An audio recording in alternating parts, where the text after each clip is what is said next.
আমি লম্বা কথা বলে আপনাদেরকে কষ্ট দিতে চাই না, এটা হলো প্রথম কনসার্ন। আর নিঃসন্দেহে আপনারা এখানে যারা আছেন, আমি যতটুকু জানি, খোঁজ খবর জানি, আপনারা ইসলামকে অনেক বেশি ভালোবাসেন। চট্টগ্রামের মানুষ এমনিতে ইসলাম প্রিয়, এটা ভৌগোলিকভাবে এবং ঐতিহাসিকভাবে প্রমাণিত।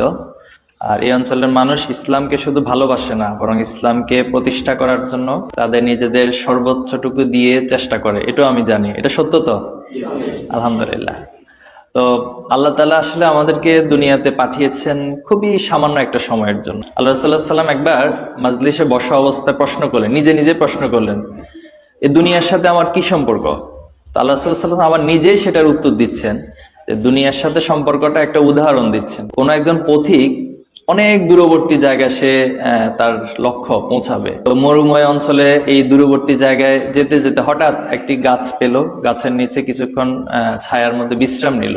এই বিশ্রামটা তো খুবই সামান্য সময়ের জন্য নিয়ে থাকে।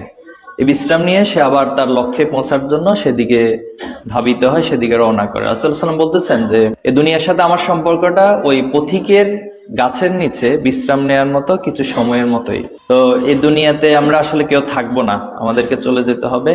আল্লাহ তাআলা আমাদেরকে সৃষ্টির একটি বড় উদ্দেশ্য যেটি বলেছেন যে ওমা খালাকুল জিন্না ওয়াল ইনসা ইল্লা লিয়াবুদুন, আমি মানুষ এবং জিনকে আমার গোলামি করার জন্য। এই গোলামির সংজ্ঞাটা আমরা মানুষ হিসেবে, আল্লাহর গোলাম হিসেবে অনেক সময় ভালো করে বুঝতে পারি না।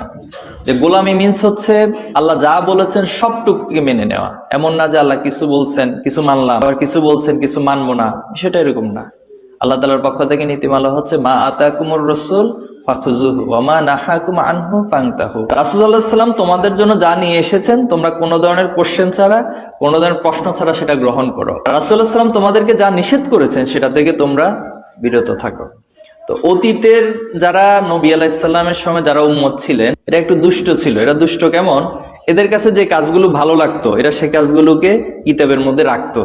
আর যে কাজগুলো এদের কাছে পছন্দ হইতো না, একটু কষ্ট মনে হইতো, এরা সেই কথাগুলোকে, সেই আয়াতগুলোকে বিলুপ্ত করে দিত। কিন্তু কোরআনের একটা মুজিজা হলো, কোরআনের মধ্যে কেউ হাত দেওয়ার ক্ষমতা নাই। আছে কারো একটা শব্দ এখান থেকে বিলুপ্ত করার ক্ষমতা আছে?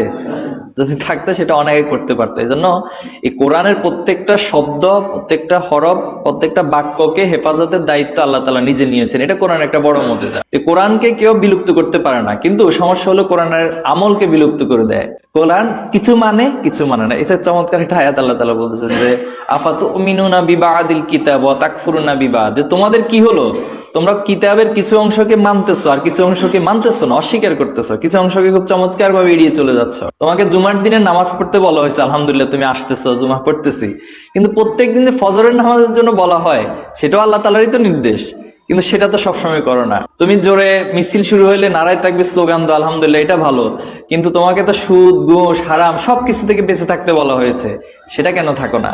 এজন্য যেটা আমার ভালো লাগতেছে সেটা আমি পালন করতেছি, যেটা আমার জন্য একটু কষ্টকর হয় অথবা যেটা আমার দুনিয়ার সুবিধার জন্য একটু কষ্ট হয়ে যায় সেটা মানবো না। এটা কি কোনো নৈতিক মান হইতে পারে? এটা মুনাফিকি চরিত্র হয়ে যায়। এজন্য আমি আপনাদেরকে, যেহেতু শুরুতে আমার সাথে বলেছেন যে আপনারা ইসলামকে ভালোবাসেন এবং ইসলামকে প্রতিষ্ঠার জন্য নিজের সর্বোচ্চটুকু দিয়ে চেষ্টা করে যান, আমি অনুরোধ করব যে আল্লাহর বিধানের সবটুকু পালন করা। আল্লাহ নীতিমালা হচ্ছে উদখুলু ফিস সিলমি কাফা, যে পরিপূর্ণভাবে দাখিল হও বান্দা। তুমি যদি পরিপূর্ণভাবে দাখিল না হও, তাহলে আসলে তোমার জন্য যে আল্লাহ তাআলা জান্নাত রেখেছেন, এই জান্নাতটা প্রশ্নবোধক হয়ে যাবে। এই জান্নাতটা, আমরা জান্নাতে যেতে চাই তো, জান্নাতের নিয়ামত সম্পর্কে তো অনেক ওয়াজ নসিহত আমরা শুনেছি, জেনেছি। এজন্য এই দুনিয়ার তুলনায় জান্নাত অনেক অনেক বেশি। আর আমাদের পিতা আদম আলাইহিস সালাম, তিনি জান্নাতেই ছিলেন, এটা প্রেক্ষাপটে দুনিয়াতে এসেছেন, আবার আমরা জান্নাতে যেতে চাই। তো আল্লাহর কাছে আমরা এই দোয়া করে শেষ করছি যে আল্লাহ তাআলা যেন কখনো কোনো অবস্থায় আমাদেরকে ভুল ত্রুটি গুনার মধ্যে না রেখে গুনাহগুলোকে মাফ করে দেন, এবং দুনিয়ার জীবনে এই যে চলাফেরা, অনেক ক্ষেত্রে আমরা অনেকের হক নষ্ট করি। একটা বিষয় খেয়াল রাখবেন যে আল্লাহর কিছু হক রয়েছে, আল্লাহর হকগুলোকে আপনি যদি লঙ্ঘন করেন, আপনি যদি তাওবা করে আল্লাহর কাছে ক্ষমা চান, আল্লাহ মাফ করে দেন। কিন্তু বান্দার হক, বান্দার হকের ক্ষেত্রে সবচেয়ে প্রায়োরিটি হচ্ছে পিতামাতা। ওয়াকাদা রাব্বুকা আল্লা তা'বুদু ইল্লা ইয়্যা ওয়া বিল ওয়ালিদাইনি ইহসান। পিতামাতার কথা বলে, পিতামাতার সদাচরণ, পিতামাতা, ভাই বোন, আত্মীয় স্বজন, নিকট আত্মীয়, রক্ত সম্পর্কে আত্মীয়, এরপর প্রতিবেশী, প্রতিবেশীর উপর প্রতিবেশীর হক রয়েছে, অনেক হক। এরপর আমি কিন্তু আমার কথা দিয়ে অনেক সময় অনেককে কষ্ট দিই, সেই কষ্ট যদি কেউ মনের মধ্যে পুষে রাখে, কালকে আমার দিন কিন্তু সেই কথা দিয়েও আমাকে সে আটকিয়ে দিতে পারে, যে আমাকে এই কষ্ট দিয়েছিল। তো পশু পাখির ক্ষেত্রে যেটা হয়, যেমন একজন পশু পাখি আমরা অনেক সময় দেখি কুকুরে ঝগড়া করে, বিড়াল কুকুরে ঝগড়া করে, এভাবে বিভিন্ন পশু পাখি ঝগড়া করে।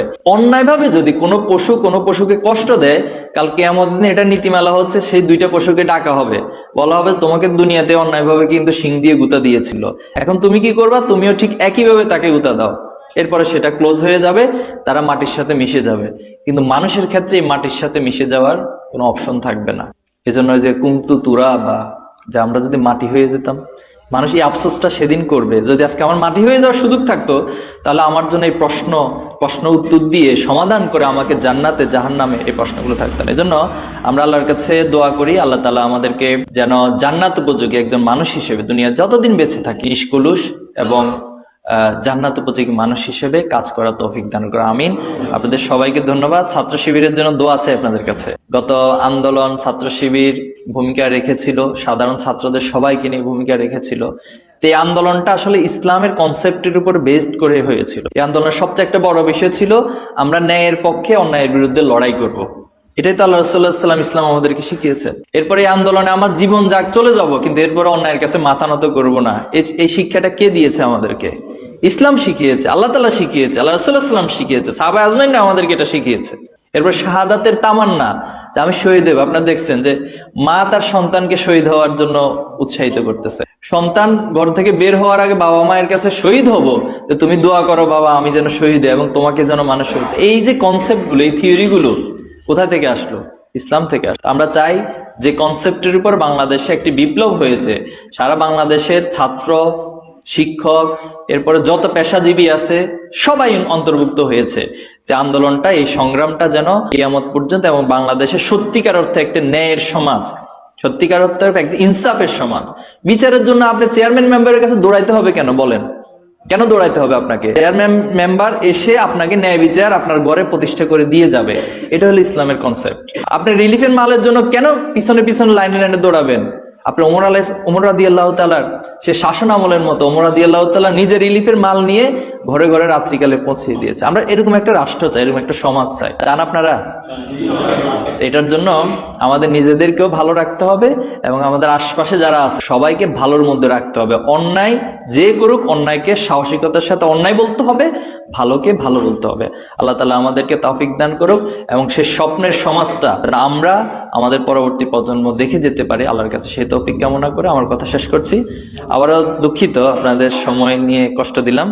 সবাই দোয়া করবেন। আসসালামু আলাইকুম ওয়া রাহমাতুল্লাহি ওয়া বারাকাতুহু।